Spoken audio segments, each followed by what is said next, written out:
One of the greatest things about a sea kayak is its willingness to be a mode of exploring the wilderness. Multi-day exploration, fully loaded with all the gear you need, is one of the key reasons people love the sea kayak. The TRAK kayak is no different in being able to travel long distances fully loaded. In this episode, the TRAK kayak takes us on two amazing adventures to two completely different environments. Multi-day tripping in tropical environments and in temperate environments.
In this episode of TRAK Files, we will look at multi-day self-supported travel in the TRAK.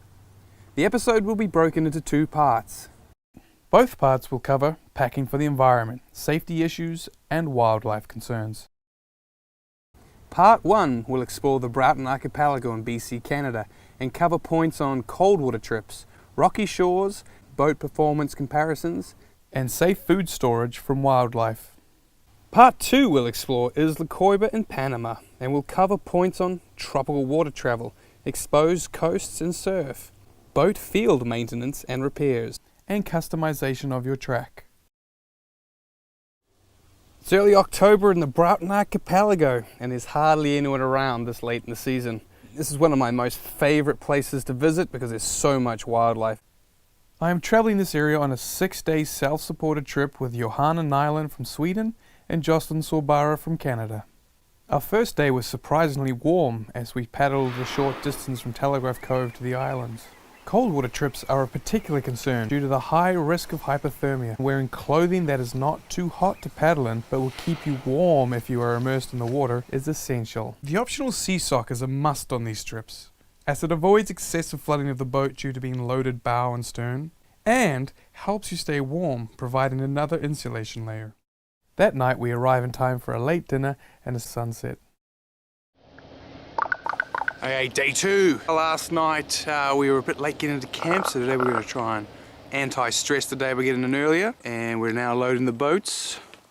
Pushing off that morning, a pair of Stellar sea lions seemed completely enamored by us and our kayak, so after a good inspection of our kayaks they let us be, and we continued on our way. The tracks proved to be extremely durable in rocky landings, even with barnacles, though avoiding repeated hard landings on sharp surfaces will avoid damage to the hull. That being said, the tracks, though hard to damage, are easy to repair. We will look at this more in part 2 of this episode.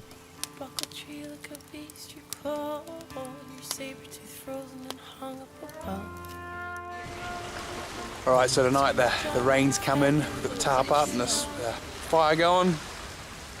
Beautiful night though, lots of humpbacks all day. It's been really spectacular. Okay, so it's now day 4. February marches on. My head buried low in the deep of my sleep, awoken again by the cold around. The winter of January, February marches on. The trickiest thing with the TRAK is that it does let a little water inside, no matter how well you put it together. You need to pack knowing this. Pack all must-stay dry items inside a plastic bag lined dry bag, and then pack these inside the tapered TRAK airbags.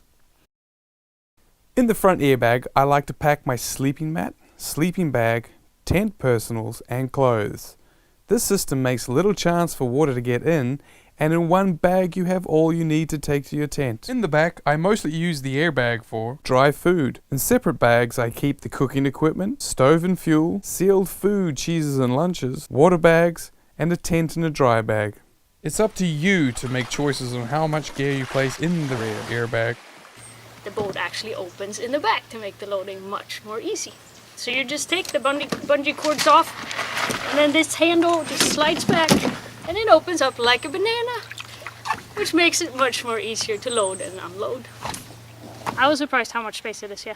The biggest concern on wilderness trips is securing your food and trash from wildlife. Whether it is bears, raccoons, rats, or hermit crabs, you need to keep your food in a safe place, as it avoids the chances of something tearing or chewing through your track for the food. There are many systems that may be incorporated. Get to know your area and the methods that work. So we've got one hard shell boat with us, which gives us a good comparison to how the TRAK goes. Can't carry as much as the other boat, of course. The other boat is a very high capacity hard shell boat, so that's not even fair to compare that. Whereas with the TRAK, we definitely find you have to pack your musts and not so much of your wants. Other than that, the TRAK's kept up with the other boat. It was handy to have the rudder on the last day for our wild sail, as sailing with the TRAKs is very difficult with no real ability to steer. So we've had a great 6 days out in the Broughton Archipelago. The forecast is for strong gale to storm force winds, but it should be a bit of fun crossing back across the Johnston Strait to Telegraph Cove. To summarise, the TRAK is a wonderful alternative for multi-day trips. Packing dry bags inside tapered airbags is a key to keeping gear dry. The sea sock is a must for countering the lack of flotation in the loaded airbag and with the separate gear bags. Use appropriate food storage to avoid animal conflicts and damage to the kayak. Woo! So we got back just in time. The rain's pissing down, a big storm coming in. Awesome time sailing across. What a trip!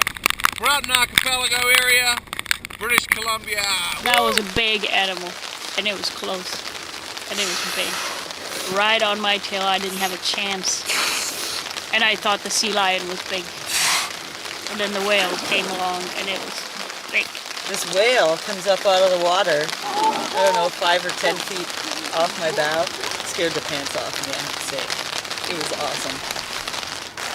Yeah, I remember why I love it up here so much, because there's just so much, it's so alive. Sunshine.